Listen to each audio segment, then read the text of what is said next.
ब्राह्मण और सांप की कहानी। एक बार की बात है, किसी नगर में एक हरिदत्त नाम का ब्राह्मण रहता था।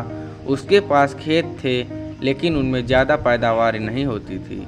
एक दिन हरिदत्त अपने खेत में एक पेड़ के नीचे सोया हुआ था।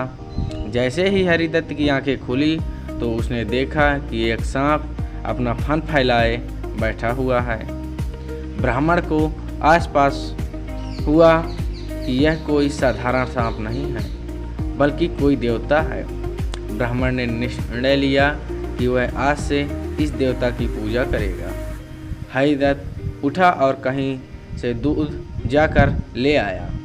उसने मिट्टी के बर्तन में सांप को दूध पिलाया।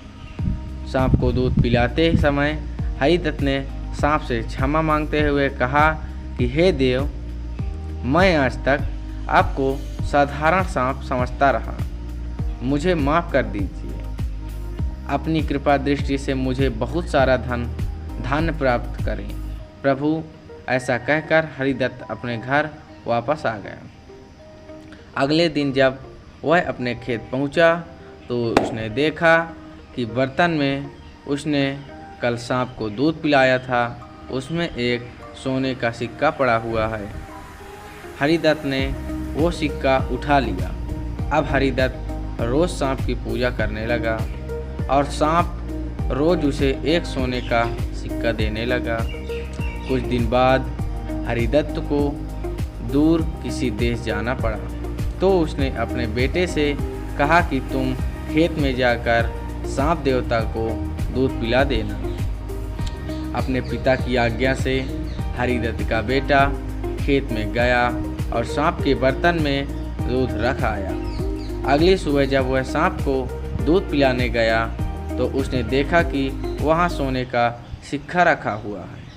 हरिदत्त के बेटे ने वो सोने का सिक्का उठा लिया और मन ही मन सोचने लगा कि जरूर इस सांप के बिल में सोने का भंडार भरा हुआ है। उसने सांप के बिल को खोदना चालू कर दिया, लेकिन उस सांप का बहुत डर था।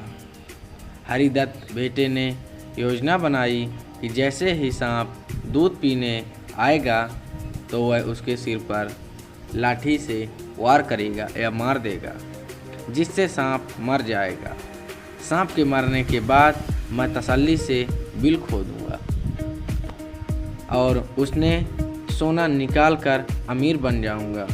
लड़के ने अगले दिन ऐसा ही किया, लेकिन जैसे ही उसने सांप के सिर पर लाठी मारी तो वो मरा नहीं, बल्कि गुस्से से भर उठा।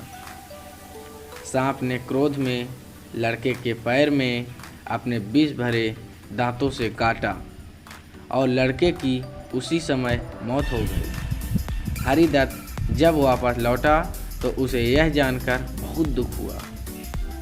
तो कहानी से दोस्तों यह सीख हुई कि लालच का फल हमेशा बुरा होता है, इसलिए कहते हैं कि कभी लालच नहीं करना चाहिए।